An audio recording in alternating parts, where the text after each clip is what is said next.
Thank you for being there. It's a fantastic turnout tonight. We're super excited. This is a good thing for us. We were having just a committee meeting just before the event tonight, and we are planning something big that we're going to announce in the next month or so, right? Yes. So we're super excited. So please keep in the loop of the news, because we're going to do some announcement soon. It's likely also one of our last event in this space, so we'd like to really thank very much the bitHeads space. So for whoever is from bitHeads, please have a round of applause for bitHeads.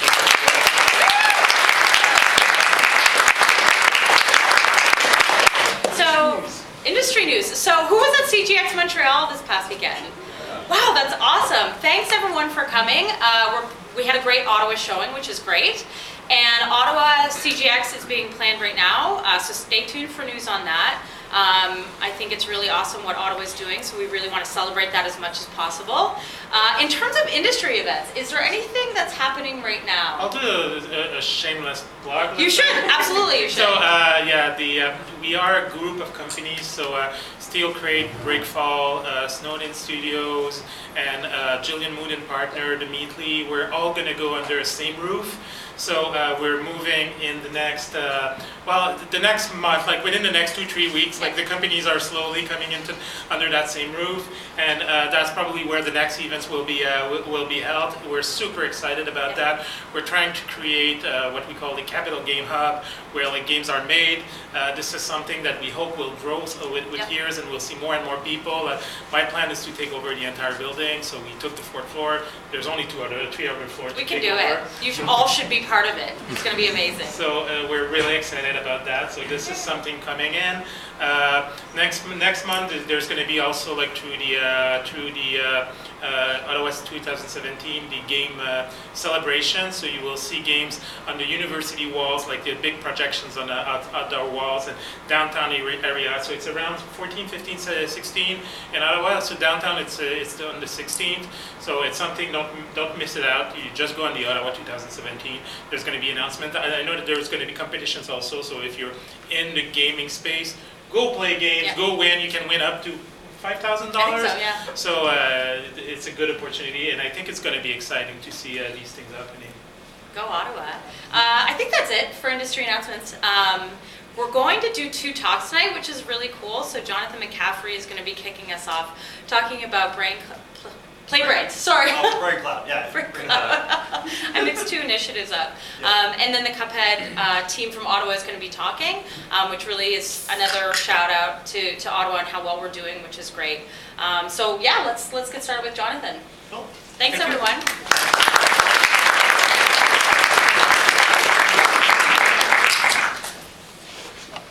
Okay. I'm going to be trying out this audio. I have a microphone. I'm not an audio guy. There will probably be, I don't know. Hopefully it'll be good. Okay. Do you hear me? Did it turn on? All right, good. It's good? Yes? Okay. Good. Okay, so as kind of introduced, there'll be 2 talks. There'll be the first one, which will be on BrainCloud. I'm currently using this kind of tool that I think is pretty interesting, pressing X. It just allows me to kind of like mess around, do stuff, go back and forth between slides. So I'll be kind of talking about that, or not really about that, but about BrainCloud. So I work at bitHeads, this company here. You saw the poster out there beside where you walk in. That's kind of like the product I'll be talking about. We do a monthly charity. On this month it will be about So this month it will be on animal shelter, dog rescue. So if anyone's interested in that, the charity jars buy the chips and drinks on the outside. So yeah, this will be what I'm talking about. BrainCloud is a backend as a service. You'll kind of get more about what that is in a moment. Okay.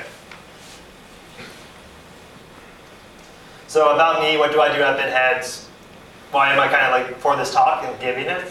I'm currently the client developer on BrainCloud. I work on libraries, I work on API docs, I work on integration support, I work on code examples that are pushed to GitHub, and I also work on other tutorials and documentation that kind of help our users work with our services. So I kind of just do the stuff that makes it easier to work with BrainCloud. And I'm kind of a developer by trade. I worked on mobile games in the past. So this talk, I guess, in a sense, can be from this perspective, because that's the perspective I'll give. But it's for the entire team, and you'll obviously see that in a bit. So, cool. And I'll just skip through here. Cool. Yeah, isn't this great? Like, I can go back and forth. Like, whoa. Who needs VR? I can zoom out. Yeah, this is. I hope if I don't get disoriented. Okay, then I went too far. But besides that, cool. So what is the backend? I kind of like to view it just as kind of storage on the cloud. We take your data, we have it there, and now you can access it via all your devices, so iOS, Android, so on and so forth, and also via Facebook, Steam, anything. As long as you can connect to the internet, you can get to that, right? And then we just make money on that by charging a monthly fee. And pretty much, since you're paying for it, you don't need to plaster your logo everywhere. It's a tool that you're kind of using. But if we were just kind of offering that, just storage on the cloud, that's really simple. That's just like a database with some servers. We're doing a lot of content with that data. Oh yeah, free diverting development, which is always nice to test new features without kind of locking yourself in first.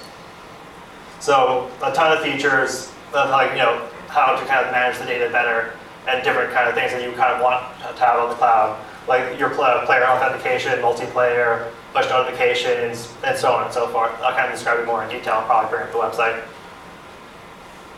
So if you don't really know about kind of backends in general, if you're doing any game development, you're going to be using backends. For example, you could be using mod ads if you need to create revenues off your player base by throwing advertisements. If you're doing the whole freemium model, that's kind of like one backend you would use. If you're, you just want to track player data, kind of get a sense what your players are doing, and let you know where the retention rate is, where the drop off is. That's a kind of another thing you can use. Facebook, social integration, leaderboards, getting people to share your game, all that kind of jazz. And something like Xbox Live, multiplayer, trophies, and blank. Cool. So I guess with what I mentioned, those kind of 4 backend examples, I would say those are not really ones that compete with what I'm about to be talking about, Braincloud. They're kind of backends that you would kind of integrate with it, but they're not kind of one or. If you want actually other competing backends in this kind of space I'll be talking about, this is when I do a Google search, they're first kind of 2 that pop up are GameSparks and PlayFab. So you heard those. The concepts will probably be similar throughout, just like backends in general. Okay. So I'll be talking about Braincloud because this is the one I know, it's the one I work on. I'll be showing you off the kind of dashboard, and you'll be interacting with it later on through code, of course, for all the calls to it. So hopefully that was a quick overview on everything we'll be talking about. So why, besides all the feature base, why you want to use the backend? When you kind of create your app, you don't know how much players will be playing your game. You don't know how much storage you need. If you use a backend, it'll auto scale to kind of be what you need. Our thing, we don't kind of host it in-house. It's all built on Amazon, which half the internet, pretty much. I recall the one time Amazon did go down, our service that came down to our customers about our stability also went down because it was reliant on Amazon. So it's very rare that ever happens. But if it does, we have notifications that we constantly monitor, where the things are kind of bottleneck, and we kind of constantly review and make sure our servers are running quick. So you have a few players, or you have a bunch of players, and now all of a sudden you have all these fires you need to put out. You start hiring a bunch of people. You start getting more computers, servers, databases. That's one of the nice, useful about kind of using a service like this. And if you ever do need to reach our team for some reason, we have a nice little app called Intercom. I think it's really great for customer support. It's pretty much on every page on the portal you'll be seeing. And also, if you kind of want to see our status, we have a status page. So. Okay, so let's say you're making your game. There's a lot of things you can kind of easily miss and not consider.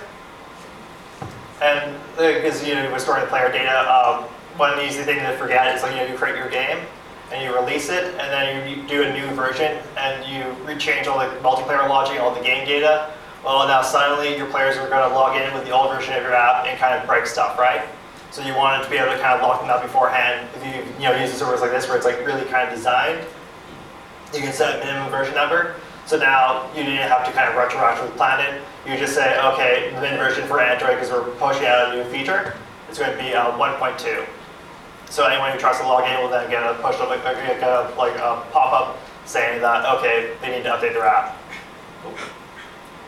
And other kind of useful features, A/B testing already built in. You have a user cheating, delete them. So you don't have to be like, oh no, we have all these cheaters, so we can't get rid of them because we didn't think about that. You kind of have that kind of set up for you. Another useful thing, localizations, pretty cool. So I mentioned we guys host the data online, and we have all the places to kind of log into the service. Another way we kind of organize that data is that we just give every player who logs in a profile ID, and that's kind of like all their data will kind of get kind of stored in a sense around that kind of unique identification. And they can log into their account via alternate methods, like let's say a universal account, which we were using for they give any username they want, or like an email address. Like a typical workflow would be you have your users log in anonymously, and then they log in as a kind of a universal, and they're happy with their app, they want to save their data, but you want to still be tracking the information prior to that. You don't want to wait until they finally log in. You just want to have them have an account, and then you want to have when they log in with Facebook. Now they really want to get more services and share it and that kind of stuff. You can just attach that, and kind of all these things are just being attached to that profile. So even if you kind of don't need a backend for some reason, there's a lot of kind of concepts in this that are really kind of useful for how you should kind of organize your kind of game logic. And I know when I'm typically using a service, I'll use whatever button works the fastest, like Facebook or Google, for the automatic sign-in. So you don't want to kind of have a separate account for every single thing, because users will be logging in as everything, except for I guess anonymous after the first one. All right, cool. So there was a lot of content to cover, so I'm probably just going to go directly to the website itself. So I guess you of course use a backend before for mobile games, right? Yeah. Couple. And probably people kind of use what I'll be describing like a mobile backend as a service. Probably not too many, I would imagine. All right, cool.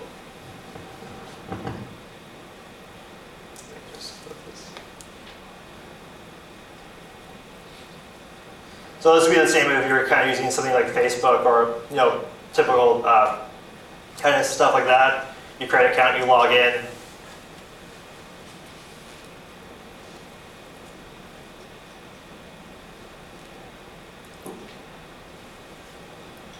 This is you'll see the same kind of concept. You'll have an app ID and an app secret. The app secret is just kind of a number that you can kind of always refresh.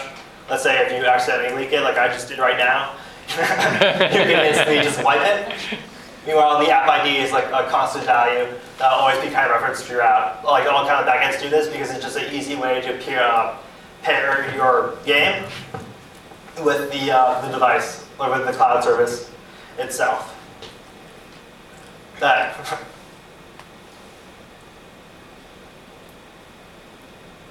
So there are a ton of features. So actually, yeah. So we kind of have it separated in different ways. We have gamification, and that kind of allows you to kind of wrap game data. Recall our designer, we had our 22nd anniversary for bitHeads today. So lots of beer, we were at House and Tower, pretty cool stuff.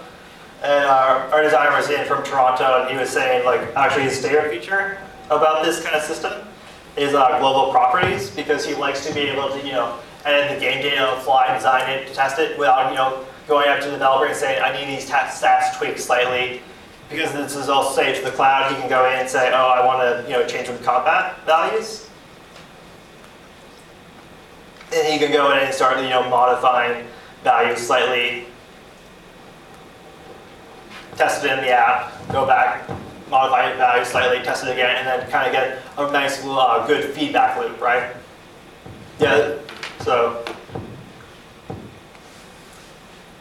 you can kind of see how you can kind of go in and kind of set up your entire game. So it's kind of also useful where it's before you even kind of choose your language or platforms, you can kind of start working game logic that will be used in the final product. Because everything here will be requested via the web requests, and you'll have it. We have it kind of wrappers set in like 7 different programming languages to make it kind of easy. Just like call get EXP levels and just see that all in the game. There are kind of things, achievements. You're probably thinking, well, Xbox Live has achievements and stuff like that, but it's useful to kind of have it on a third-party service because then you have kind of this platform where you can kind of store all that information, so that when you release on PlayStation, when you release on on different platforms, you kind of already had this basis. I recall like someone was telling me a story about where they kind of created their multiplayer using just kind of things that were built in on Steam, and then with that story, he mentioned that they then later ported it to a different service that didn't have their multiplayer set up with that. Because if you've released on Steam, you can use your Steam services with Steam. So when they ported it, they just didn't port the multiplayer. I assume they eventually fixed it, I would hope. Milestones, you want to kind of set up how your players work, how they play the game. Go in, I can say they did 10 levels.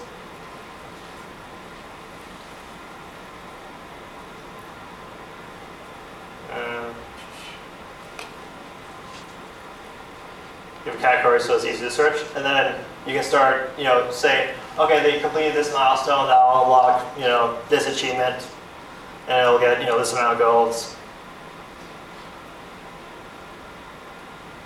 So I'm going to say if you get 10 levels, that'll unlock 100 gems, right? And you may be asking, well, what determines 10 levels, right? You can have, actually I'll get to that later. But anyone's kind of curious of what this data looks like. You kind of see, so this will be, if you're a software developer, you're familiar with this, you know this is JSON. So all your kind of information will be returned like that. So even if you're not using a backend, this is kind of a great way to structure like all your kind of milestones and like victory conditions and that kind of stuff, and have have it be templated in such a way where it's like, okay, this clearly will get this amount of currency, and so on and so forth. Quests are kind of the same, where you have like little information descriptions below everything about what it does, to kind of get a sense. And there's a lot of kind of concepts, so it's kind of hard to kind of get it all right away. But yeah. Okay.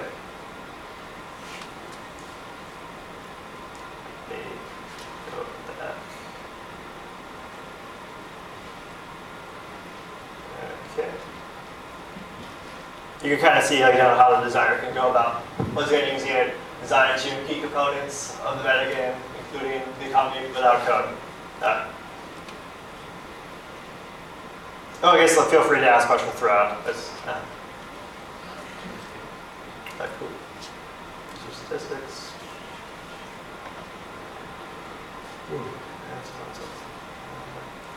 Another thing I kind of really like using this for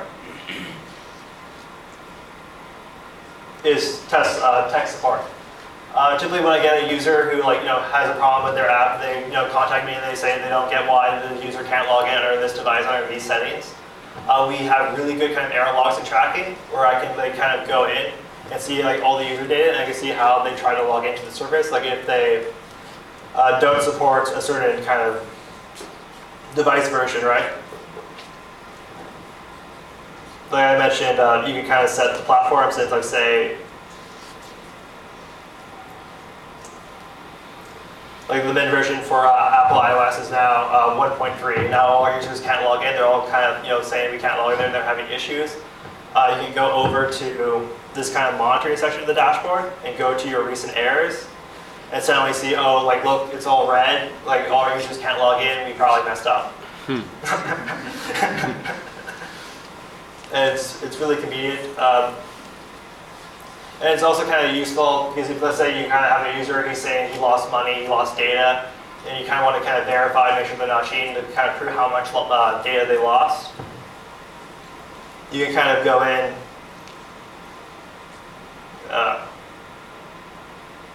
go to user monitoring, and get that specific user and kind of look at their information, see kind of how it is. See like, okay, I can kind of go in, see their past logs and say, okay, they did indeed buy, X coins on this certain date, and now it's all gone. Something bad happened in my code, but luckily I have a log, so I can go in and just give them more money.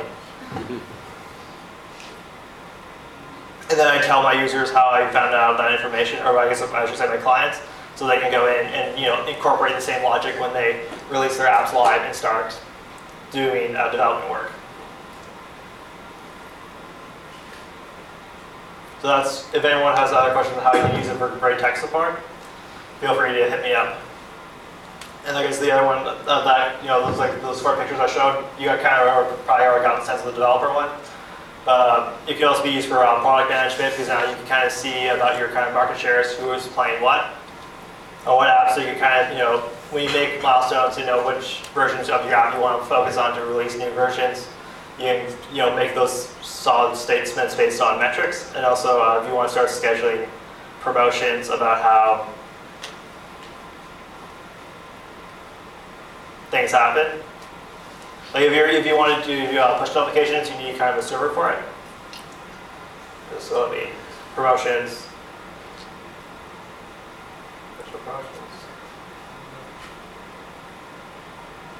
Oh, notifications. That's what I'm looking for. You can set up, like, let's say, in this Halloween event, you're going to push out to all your players, have a kind of localize a push notification and say, like, oh, now everyone's going to be notified that the Halloween event is starting, they log in now, they can get a new app. And if I had an app that was hooked up to this, you would see that push notification right then. So, pretty cool. Well, I guess does anyone have any things that they kind of want to talk about the back end, or like things that they want to kind of look at in particular? Oh yeah. Can I ask you once? Can you expand this into like non-mobile? So oh yeah. You can use it for everything. We even allow you to kind of disable the gamification options if you just don't want to be distracted by it. But I guess besides, we kind of focus on the game development, but we also you can use this for any kind of apps. You can use it for IoT, like Internet of Things. If you want all your devices to talk and store their data somewhere. We have a concept called entities, which are kind of JSON files. So you can just have everything covered outside IDs, like save, so all your devices know about each other and be able to reference information later on.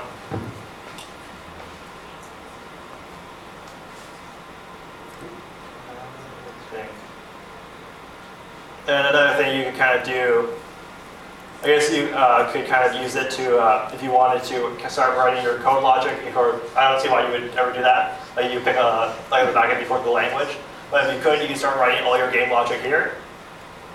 Like a simple one, add 2 numbers together, and A and B. Let's hope this compiles. That's not. Oh, I probably have to choose it then. Okay, cool. Yep. I didn't log in first. Okay, 34. That's the correct, right? That's a good math.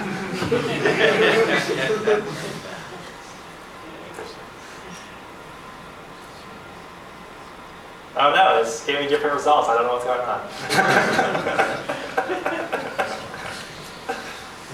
And you can, in a sense, you can do a lot of game logic on this. I know one company that we have on our service, they had cheaters, and they wanted to not ban cheaters because then cheaters would just make a new account. So they just set it up where if they caught you cheating, they would just flag you in the system. So whenever they did their multiplayer pairing, they just paired players up with other players who cheated. I definitely read that online somewhere. It was cool seeing actually one of our clients doing that with the tool set. So you can wrap a lot of information in there, and just make sure that no one ever gets out alive. And once again, this is a lot of things I'm covering. It's kind of okay, what does this one? It's a lot of stuff. I love this tool that we have. It's called the API Explorer. you kind of, in a sense, play your game via just this. Like, okay, I'm going to authenticate. I'm going to do something. I'm going to, join a leaderboard. I'm going to post a score to it. It's really useful. You can kind of set up all of your variables, and you can kind of get a sense of how the service works. Like every, kind of thing should have that, right? And if it ever doesn't, and you're like not sure what's going on, once again, you can always be like, help. It's not working. JK presentation. I know there's always someone on this, so I know I'll probably be like, oh shit. Okay. Google. And if you want more learning resources, I maybe do another talk more where I actually code kind of like integrating all this in code base, like with Unity. But there's lots of tutorials and references that you can find. Our API docs are pretty good. I used to work at kind of a smaller company where we didn't really do much documentation, so like having nice documentation is pretty good. Especially for all the developers out there, be able to choose the language you want. Like let's say you're doing an Objective-C, see a code example. It's pretty good. So I guess I'll once again open up for like one last question and then quickly switch over to the Brain Fireside talk we'll be seeing in a bit. Cool. Any more questions? Nice. There's one back here. Alright, cool. There's a light there, I can't see it. Okay, yeah. I was just going to ask, is this exposed, like, is it just like a REST service that you can hit? Yeah, it's just REST. If you like look at the wrappers, you can kind of see like how this is being called in each language. So if you wanted to like write a Python script that tests a bunch of stuff, you could just hammer REST calls. Like sadly we kind of have it, you could, but we don't have much documentation on that, right? We're kind of assuming that people are going to be coding C++, Objective-C, Java, and we're kind of adding languages as we go. So if we had like a really big demand for Python, we may add it.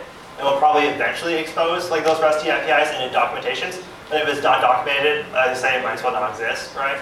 So no, we currently don't have that. Any other questions?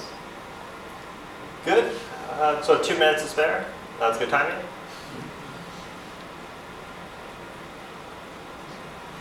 Okay.